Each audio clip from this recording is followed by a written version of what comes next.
बिस्मिल्लाहिर्रहमानिर्रहीम। आप बच्चे हम पढ़ने जा रहे हैं चैप्टर नंबर 20 लेक्चर नंबर 2 और आज हम डिस्कस करेंगे very important topic that is acidic nature of carboxylic acid. तो that is very important topic. अच्छा बच्चे, हमने लास्ट टाइम डिस्कस किया in the detail lecture as well that those substances that donate proton are acids. So we say the substance that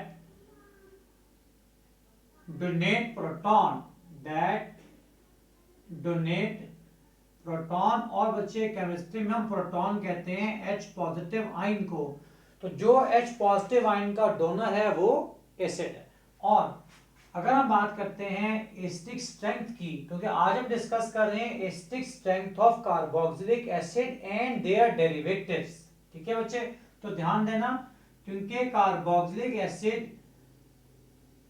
donate proton in aqueous medium. आज उसको पानी में डालोगे तो एक्वस मीडियम में it donate proton and form carboxylate ion after donating proton. और सबसे important point that is acidic strength depends upon the stability of negative ion। ये बच्चे बहुत इंपॉर्टेंट है ना, आप नोट कर लें। The stability of negative ion is directly proportional to acidic strength। जितना negative ion ज्यादा स्टेबल होगा उतनी acidic strength ज्यादा होगी। So we say acidic strength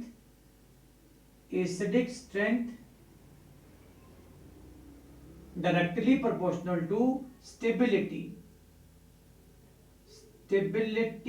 of negative ion। जितना negative ion ज्यादा स्टेबल होगा उतना ज्यादा एसिडिक स्ट्रेंथ ज्यादा होगी, एसिड स्ट्रॉन्ग होगा for carboxylic acid. It is because देखें, अगर नेगेटिव आयन स्टेबल है तो H पे अटैक नहीं करेगा और आपको रिएक्शन में H पॉजिटिव इजीली अवेलेबल होगा। That's why acidic strength increase. तो अगर हम यहां डिस्कस करें that is if electron withdrawing groups, जो इलेक्ट्रॉन को अट्रैक्ट करते हैं towards themselves, electron withdrawing group are present on alpha carbon, they increase acidic strength, acidic strength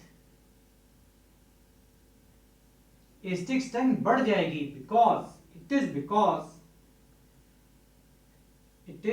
because the negative electron और नेगेटिव चार्ज ऑन ऑक्सीजन, जो आपके negative charge है oxygen of carboxylic acid पे, ये इसके ऊपर जब इलेक्ट्रॉन विड्रॉइंग ग्रुप्स आएंगे, इलेक्ट्रॉन को विड्रॉ करेंगे तो नेगेटिव आयन की इलेक्ट्रॉन डेंसिटी ऑक्सीजन पे कम हो जाएगी और H प्लस को बाहर निकालना आसान, क्योंकि नेगेटिव आयन स्टेबल होगा।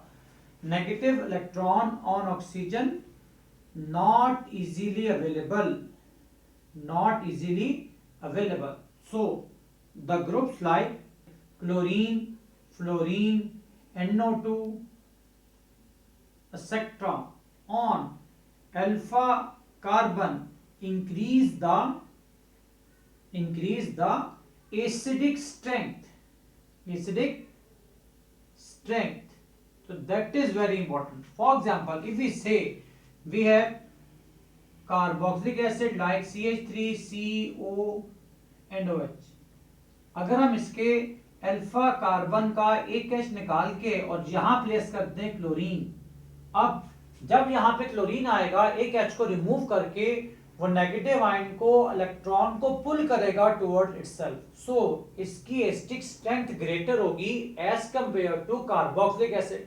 और अगर आप यहां पर अल्फा कार्बन पे क्लोरीन के बजाय फ्लोरीन अटैच करते हैं like CH2CO and OH, then fluorine is even more stronger electron withdrawing than chlorine। तो इसकी एसिडिक स्ट्रेंथ और ज्यादा बढ़ जाएगी। So we say the chloroacetic acid, the chloroethanoic acid or acetic acid is weaker acid as compared to fluoroacidic acid। or ethanoic acid. So this is a concept. Greater the electron withdrawing nature of the substituent on alpha carbon, this is your alpha carbon, stronger will be the acidic strength. और बच्चे यहाँ से different question बनते हैं. Let us suppose if we have a question, अगर आप कुछ question आपका ऐसा आ जाए, that is dichloroacetic acid, आपको compare करना है कि which one is stronger acid. If the question for MCQs is which one is stronger acid, आपको कुछ acids given है, like you are providing with chloroacetic acid, you are providing with dichloroacetic acid और trichloroacetic acid, तो आपको इन्हें compare करना है. तो जितने electron withdrawing group alpha carbon पे जितने ज्यादा होंगे उतनी एसिडिक स्ट्रेंथ ग्रेटर होगी. तो your answer is C, it is the stronger acid as compare to both dichloro as well as simple chloroacetic acid.